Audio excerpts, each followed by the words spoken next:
head into 2025 with a much different tone than we've had for most of this year and last year too, for that matter. Hi once again, everybody. Welcome back to the Comstock channel. I'm Marlin Bohling with you. So glad you could join us as we get ready to analyze what took place in our last, I guess you would say, full trading week of 2024, even though we did have a day off in the middle of it. It did include Monday through Friday. And next week's going to be kind of interesting because we'll just have 2 days of trade in 2024, and then we'll have a break and we'll have a new year next week. With me today, I've got Joe Camp, and he is with Comstock Investments. We're going to talk about the market action that we had to wrap up this week. And let's take a look at this. By and large, it seemed like overall it was a fairly successful day, a decent close to the week, except for maybe soybeans. Now, why did they trip and fall? You see, for one, soybeans having the weakest performance on the export sales update. It was delayed a day due to the holiday, and put the focus back on these bearish traders and their views on export demand going forward. Now that we see the shift occurring from China towards booking into South America after February, when the Brazilian beans first fill the pipeline. There's a talk too about no follow through on rumors that had popped up 5 or 6 days ago on China actually wanting to purchase more out beyond March and beyond, yet no big flash deals really confirming that. And so it is a back to being negative on the trade front for soybeans, it would seem. Also, just some general back and forth unwinding between the beans and the products, where you had the weakness early on for soybean oil in the week, and then some strength for meal that was really notable. The reversal of that today. Really still generally light volumes. Well, we held the recent lows that were notched in last week for the beans, but couldn't muster up any follow through buying. Still up though, just about a nickel for the nearby contract for beans on this shortened holiday week. And you could say that about corn. Performed better. Wheat as well, holding small gains for the week. Not too bad, given, again, just last week we were talking about new contract lows for the soybeans and the wheat, and the potential failure for corn as well. Not all that bad, but as you mentioned, still a couple of days to go to wrap up this calendar year. Now, from what I could gather during the Christmas holiday, it seemed like the soybean meal trade got a little extra support from maybe some drier weather forecasts for Argentina. Now, Argentina is a big soy meal producer. Did the forecast change here on Friday to maybe take some of that edge off? That could be part of it. I think it's the technical run up that you have it being the end of the week and revert back to the mean type settling for what was a really quick and sharp run because of what I believe are still ongoing issues that you mentioned with Argentina and southern Brazil too, for that matter. This is some of the areas that were just not long ago dealing with severe flooding while the rest of Brazil was dry. Well, we know that's the flip of it now. The rest of Brazil really doing awfully great weather-wise, and then down south and into Argentina. And Argentina, you said it, usually expected to be the world's top meal exporter. And so the rumblings there, it helped too that the speculators had been so negative on meal, and until not long ago, they were heavily short the meal and long the bean oil, and a great unwinding that's triggered by some fundamental weather worry like we have. That's what I think you see snowball into some of these bigger moves that occurred, at least in the case of meal, earlier in the week. And so it was a leveling off and a settling down for the slightly lower meal today, I would say. Typically, this time of year, the volumes really seem to thin down. Did you notice that? Was that obvious this week that the trading volumes were light? Yeah, that was the case. Noticed, but then worth mentioning on the livestock, maybe the opposite, and something that we had called out could be possible, where you start out with really light trading volumes and relatively thinner trade, but then something sparks. In the case of the cattle, the cash strength, the cutout popping as it did yesterday. That, though, then triggering some all of a sudden rush to reposition, and that meant back to buying on the speculative end for cattle. here these last couple of sessions, and what started again as some lower session type trades then snowballed into something bigger. And you can see that. We know that it's still possible for the grains to do that as you transition into a new year and have these decisions being made to wrap up positions and how to enter 2025, and then not to mention things that can still pop up politically, waiting on some items that would be important to the soy complex and corn ethanol as well. You have the geopolitical international ongoings that can always flare up to surprise everybody. So there's a lot going on, but still generally what you'd call a pretty quiet, low volume trade for the ags. Technically speaking, over this past week, it seems like corn kind of broke through some overhead resistance. And I was wondering what you thought about that. Is that significant?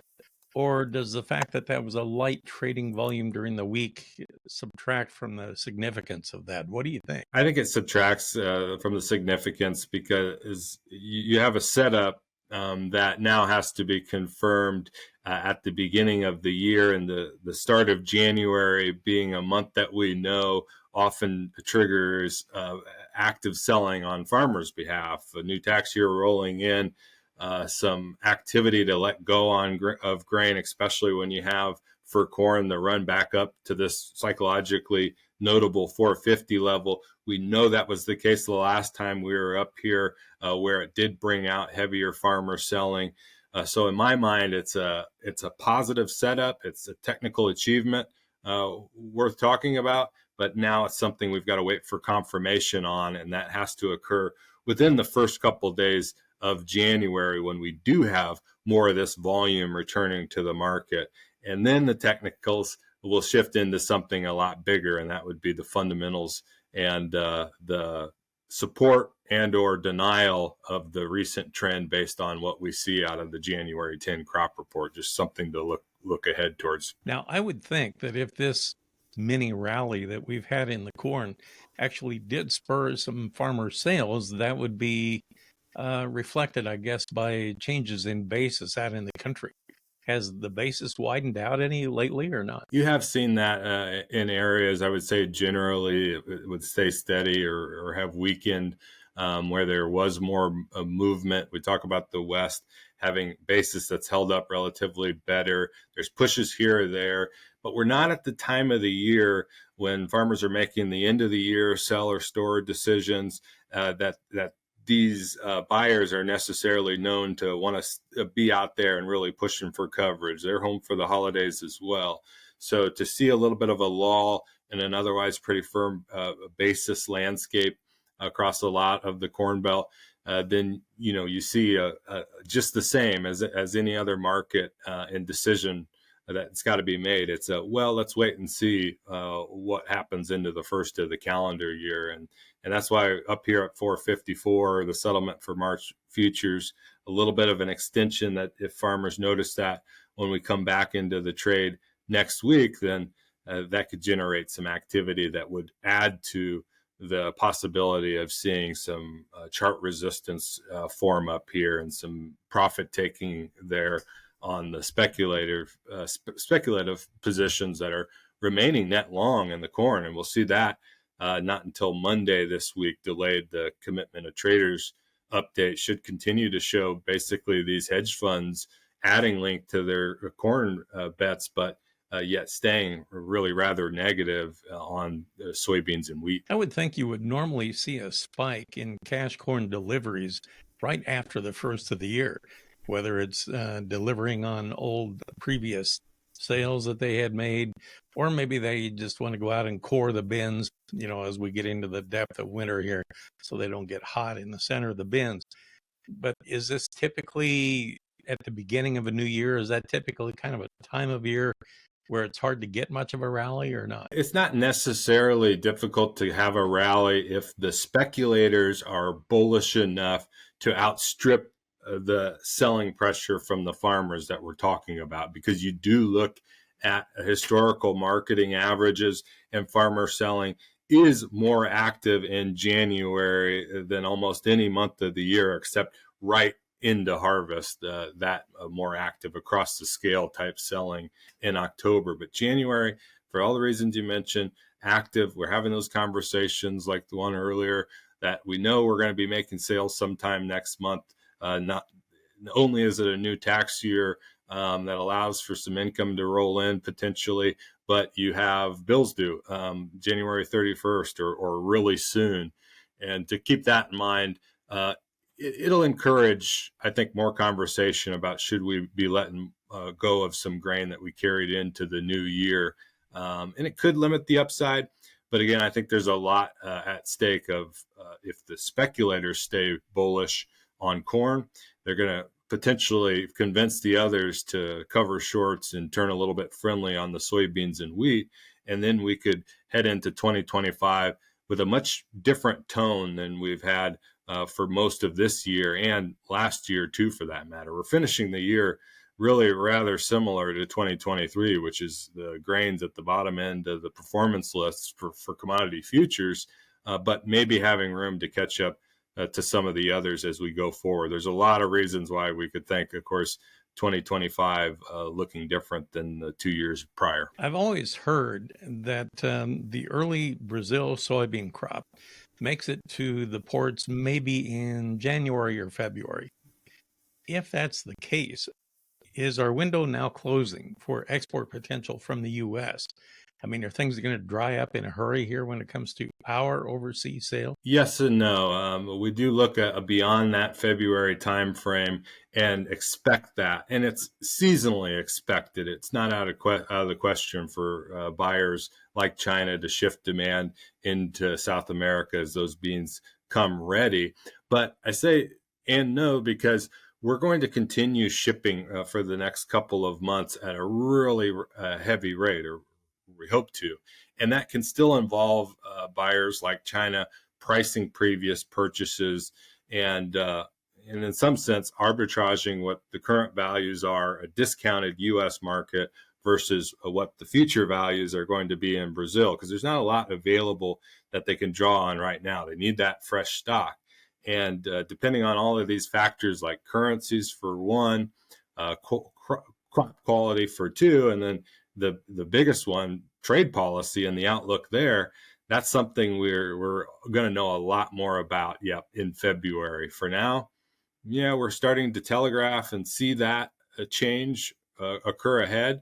But we're also, at least up until this week, we've been surprised in an optimistic sense about just how long and strong the demand lasted. We know it can change in a hurry, but for now, it's been a supportive factor that could look to change within a couple of months. Yeah, one has to wonder with the inauguration coming up in January, and if China really is concerned about tariffs being implemented, maybe short term they would really accelerate their purchases of U.S. soybeans so that they can get them on the books before the new president comes into office, before those tariffs can go into effect. What do you think? That seems to have been the case here lately. Not outstandingly far and away above where we've been in the past for purchases, but it does seem like a clear effort for buyers to get their hands on U.S. beans as quickly as possible.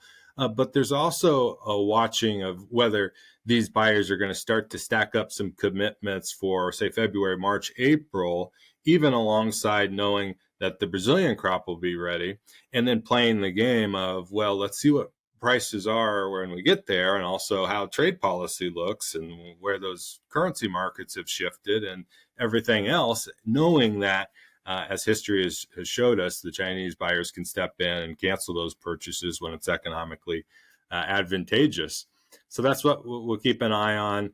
The other, alternative can be we get past January 20th and we've already had many of these moves announced, the plans for tariffs, and we say have those tariffs announced and then wait for China to respond. And if they respond and they say, we're, going to cooperate and work with to avoid, it'll be strong language, certainly. But what if it doesn't include right away the retaliatory tariffs against U.S. soybeans and agricultural products? Is that a different scenario that could unfold here and all of a sudden surprise the market that had been so bearish about what's ahead. The wheat complex has been a laggard for a long, long time.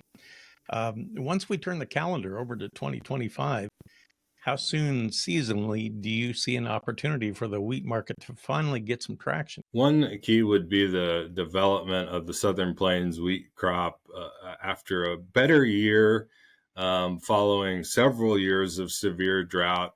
What's the decision making? Something we've talked about as a group. We've got Lori in the Kansas office. How much of that will be grazed?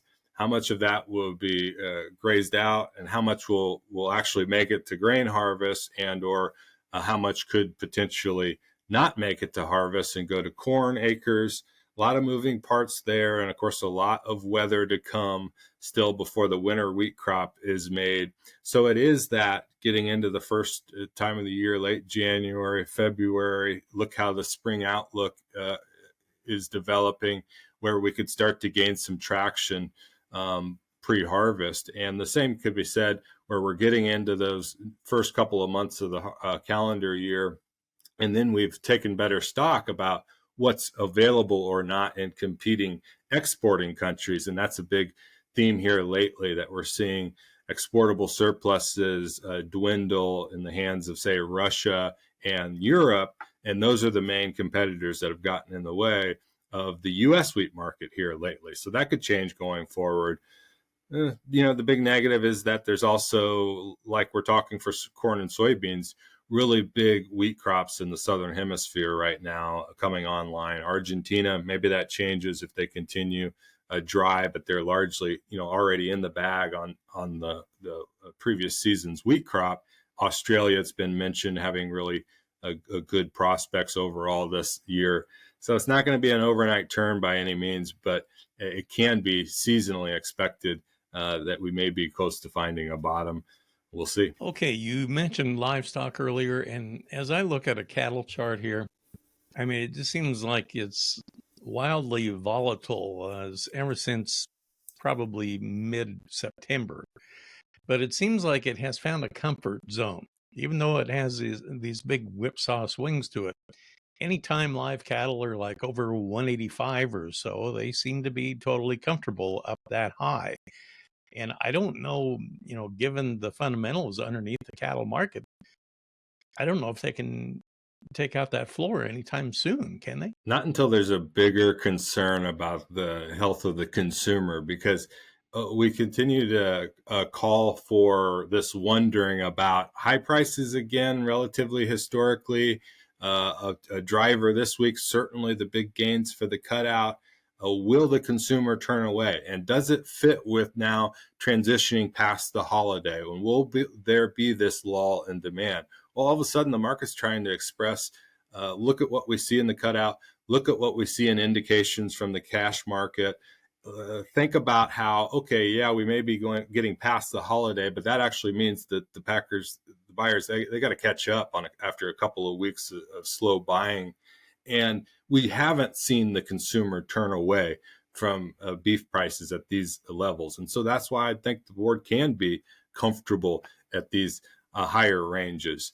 You have that, again, expressed absolutely these last two sessions, where yesterday morning, kind of both sides of it, uncertain. You have a morning cutout where the choice rallies 384, and then some follow through this morning as well. Talk about the cash trade being where it's at and potentially rising from here. Well, it's about convergence. If we talk about the nearby live cattle futures, February settling at 190.65. We've got cash trade, potentially 191, the benchmark, but early pokes up to 192. The feeder cattle index, as it had a premium above the board, well, that sparked a pretty big convergence effort that in today's and yesterday's trade, again, seemingly woke some traders up, triggered some stops, and said, hey, we better watch the cattle and see if we can jump on this as well. And that was the least speculative decision made, it would seem, on the cattle at the end of the week, to keep the foot pedal on the gas for cattle futures. On the other hand, when you look at the lean hog futures here, It looks like since the 1st of February, it has now gone into like a wedge formation, or maybe you would look at it as a flag or a pennant formation or something. What's your take on the bar chart pattern you're seeing there? Yeah, I see that similarly. If you zoom out on the weekly level, it looks really rather corrective in nature, but also after the big run up and pause, like it could be that a bit of a breakout pattern. It hasn't decided, clear conviction in either direction. You can see that with the mixed settlements, February down, April up today. So this one's waiting for more news. As much fresh input as we have had from the hogs and pigs report, from the cold storage update, it's going to take more cash trade. There's not quite the same look ahead towards next week optimism like there was to close out the week for cattle. But that would be what sparks the breakout higher, I would think, technically, is to get that cash spark, that input to let the speculators know the fundamental end of it is still well supported, and so is our position. Then it's cattle futures, live cattle, feeder cattle, and hogs. These speculators are really close to having record net long positions in these markets, and for hogs, that still means there's a long ways to go before those bullish traders could reach the all-time highs, and so that can still be an upside objective for that market. We'll see how the next week shakes out, again with some cash trade probably to develop again after a bit of a pause. Interesting stuff. Well, Joe, that was a lot of information. Thank you so much for sharing and taking time to analyze this choppy trading week here. And again, just a reminder, next week will be the end of the trading for 2024. From what I can gather, New Year's Eve is a full trading day, right? That's right. So different than Christmas Eve, this one's a full one. Yeah. So, all right. And then we'll be closed on New Year's Day, of course, taking a lot of football and parades and that sort of thing. And then I guess on January 2nd, we probably start with a cold open. Is that correct? Yeah, back at it the next day and ready to open up 2025. Happy New Year. Yeah. All right. Same to you. Thanks for the help today. That's Joe Camp. He's with Comstock Investments. That'll do it for today's episode. Appreciate you joining us. Well, for producer Brianne Jenkins, I'm Marlin Bohling. We'll catch you next time right here on the Comstock channel. Futures trading involves risk. The risk of loss in trading futures and or options is substantial, and each investor and or trader must consider whether this is a suitable investment. Past performance is not indicative of future results.